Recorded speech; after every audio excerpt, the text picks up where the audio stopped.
I hope आप सब लोग ठीक होंगे और कंसिस्टेंसी से अपनी पढ़ाई अच्छे से कर रहे होंगे। सबसे पहले आप सभी को हैप्पी होली।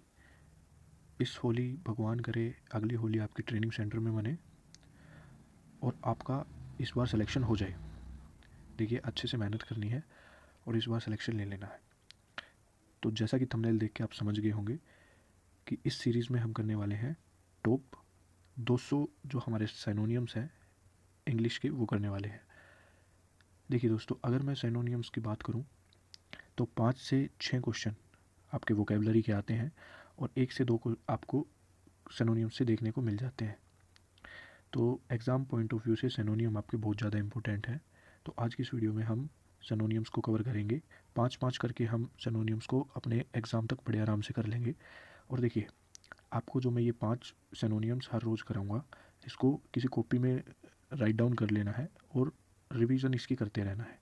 और मैं गारंटी देता हूँ, अगर आप ये 200 सिनोनियम्स, हम वोकेबलरी की आगे और भी सीरीज़ लेके आएंगे जैसे वन वर्ड सब्सटीट्यूशंस, EWS और एंटोनियम्स, तो यहीं से आपको देखने को मिल जाएगा। आपको अदर किसी भी सोर्स में इधर उधर भटकने की ज़रूरत नहीं है, अपना टाइम वेस्ट करने की ज़रूरत नहीं है। तो चलिए स्टार्ट करते हैं आप आज की अपनी वीडियो। और रिवीजन मस्ट है, रिवीजन आपको ज़रूर करनी है क्योंकि रिवीजन से ही आपका जो वोकेबलरी है वो स्ट्रॉन्ग होगा। एक बार करने से किसी को याद नहीं होता है, बार बार इन चीज़ों को रिवाइज़ करना पड़ता है। चलिए आज की अपनी क्लास को स्टार्ट करते हैं। अपने पहले वर्ड की तरफ हम मूव ऑन करते हैं। तो पहला सिनोनियम है हमारा अबेंडेंट। देखिए, अब मैंने ब्रैकेट में लिखा हुआ है हर एक सिनोनियम का मतलब, ठीक है। अब अबेंडेंट का मतलब होता है प्रचुर मात्रा में, यानी कि सपोज, देखिए जब भी मैं सपोज बोलूँ तो आपको अपने दिमाग का वो वाला पार्ट एक्टिवेट कर लेना है जिससे हम इमेजिन करते हैं चीज़ों को, ठीक है। तो अबेंडेंट का मतलब होता है प्रचुर मात्रा में। कोई भी चीज़, सपोज आपके सामने एक बर्तन रखा हुआ है और उसमें कुछ खाने की चीज़ है और आपकी मम्मी या कोई भी आपको बोल रहा है कि इस बर्तन में और मैं खाने की चीज़ डाल दूं या नहीं, तो आप कहेंगे नहीं, ये मेरे लिए अबेंडेंट है, ये मेरे लिए सफिशिएंट है, ये मेरे लिए प्रचुर मात्रा में है, इससे ज़्यादा मैं नहीं खा पाऊँगा। मतलब ये चीज़ें आप रिलेट करने के लिए, याद करने के लिए इसको ऐसे समझ सकते हैं। अब इसके सिनोनियम्स क्या हो जाएंगे? देखिए, बहुत सारे बच्चे ऐसे होंगे जो फर्स्ट टाइम तैयारी कर रहे होंगे, फर्स्ट टाइम एग्ज़ाम देंगे और शुरुआत ही वो अपनी एयरफोर्स के एग्ज़ाम से करते हैं। तो मैं बता दूं कि सिनोनियम्स का मतलब होता है एक जैसे दिखने वाले वर्ड, यानी कि ऊपर अगर अबेंडेंट लिखा है तो आपको ऑप्शन में भी एक ऐसा वर्ड ढूंढना है जो कि अबेंडेंट से मिलता जुलता है।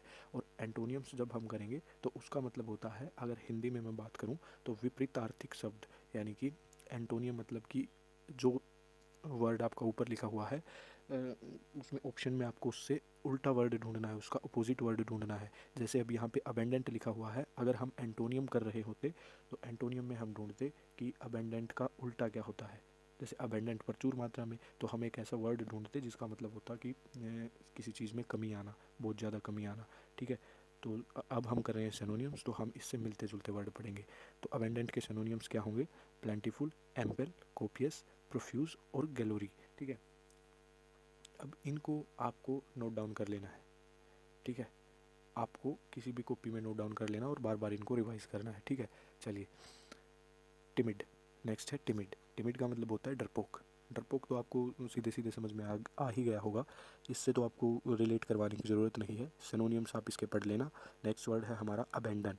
देखिए, अब अबेंडेंट और अबेंडन ये आपको कुछ सिमिलर से वर्ड लग रहे होंगे, पर दोनों का मतलब बिल्कुल ही अलग अलग है, तो इसमें आपको कन्फ्यूज़ नहीं होना है। अबेंडन का मतलब होता है छोड़ देना, किसी चीज़ को त्याग देना, ठीक है। अब आप एक चीज़ से रिलेट इसको कर सकते हैं कि आज जब कोई व्यक्ति किसी और काम में चला जाता है, कोई और काम करने लग जाता है, तो वो पढ़ाई को क्या कर देता है? छोड़ देता है, त्याग देता है। अब देखो, अबेंडन के पीछे आपको पिछले 3 वर्ड देखने हैं। डॉन, जो लोग डॉन बन जाते हैं वो पढ़ाई को क्या कर देते हैं? छोड़ देते हैं, त्याग देते हैं। तो अब तो वो डॉन बन गया, तो उसने अब क्या कर दिया? पढ़ाई को छोड़ दिया। तो ऐसे करके आप रिलेट करके इसको याद कर सकते हैं। तो अबेंडन का मतलब क्या है? छोड़ देना, त्याग देना। सिनोनियम आप इसके पढ़ सकते हैं, डिसर्ट, रिलैंक्विश, डिस्कार्ड, रिलैंक्विश 2 बार आ गया, लीव और डिसकंटिन्यू। तो इसके ये सिनोनियम्स हो जाएंगे। नेक्स्ट वर्ड पे चलते हैं। फोर्थ वर्ड है हमारा कैंडिड। देखिए, कैंडिड का मतलब होता है स्पष्ट। कोई भी चीज़, जैसे आप एक तो आप किसी को कुछ चीज़ बना के बोल रहे हैं, झूठ बोले, आप एक सीधा सीधा उसके मुंह पे बोल दें कि भाई ऐसा है, बिल्कुल स्पष्ट स्पष्ट है। आप किसी को कुछ बोल दें तो उस सेंस में वर्ड यूज़ होता है कैंडिड। देखिए कैंडिड थोड़ा बहुत कैंडल से मिलता जुलता वर्ड है। तो अगर आप अंधेरे में कैंडल को जला देंगे तो आपको स्पष्ट दिखने लग जाएगा, बिल्कुल साफ साफ दिखने लग जाएगा। तो आप कैंडल से रिलेटेड करके इस वर्ड को कैंडिड को याद कर सकते हैं। कैंडिड का मतलब होता है स्पष्ट, बिल्कुल साफ साफ। सिनोनियम्स आप इसके याद कर सकते हैं। और लिखने हैं भाई, मैं बार बार बोल रहा हूँ आपको, लिखने हैं, ज़रूर लिखने हैं ये, और इनको बार बार रिवाइज़ करना है। जब आप कल वाली क्लास में आओगे तो पिछले 5 सिनोनियम्स को आपको रिवाइज़ करके आना है।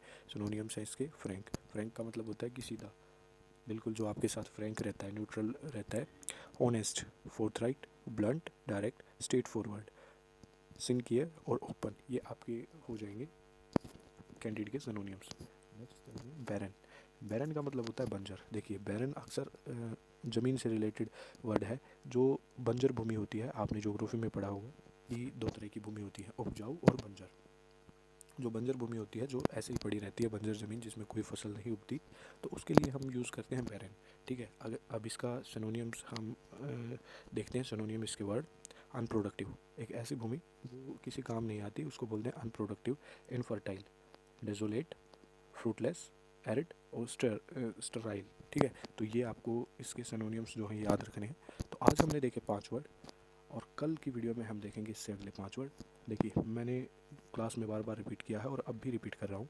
आपको वीडियो को बीच में पॉज करके इसको कहीं कॉपी पे नोट डाउन कर लेना है और इसको बार बार रिवाइज़ करना है।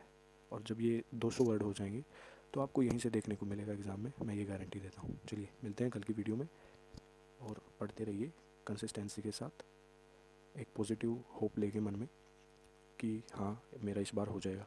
और अगर आपको कोई भी एग्ज़ाम से रिलेटेड या स्टडी से रिलेटेड कोई भी डाउट है तो आप मेरी इंस्टा ID 611,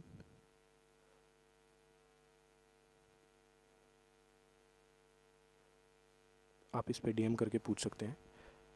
आप कभी भी DM करना, मैं आपका रिप्लाई ज़रूर दूंगा, पर क्वेश्चन आपका स्टडी से रिलेटेड होना चाहिए या आपकी प्रिपरेशन से रिलेटेड होना चाहिए। थैंक यू सो मच, मिलते हैं कल की वीडियो में। और अगर वीडियो पसंद आई हो तो चैनल को सब्सक्राइब कर देना और उनके साथ शेयर कर देना जो लोग एग्ज़ाम की तैयारी कर रहे हैं। ठीक है, चलिए मिलते हैं नेक्स्ट वीडियो में। तब तक के लिए इनको रिवाइज़ करिए और अपनी पढ़ाई अच्छे से करिए। Thank you.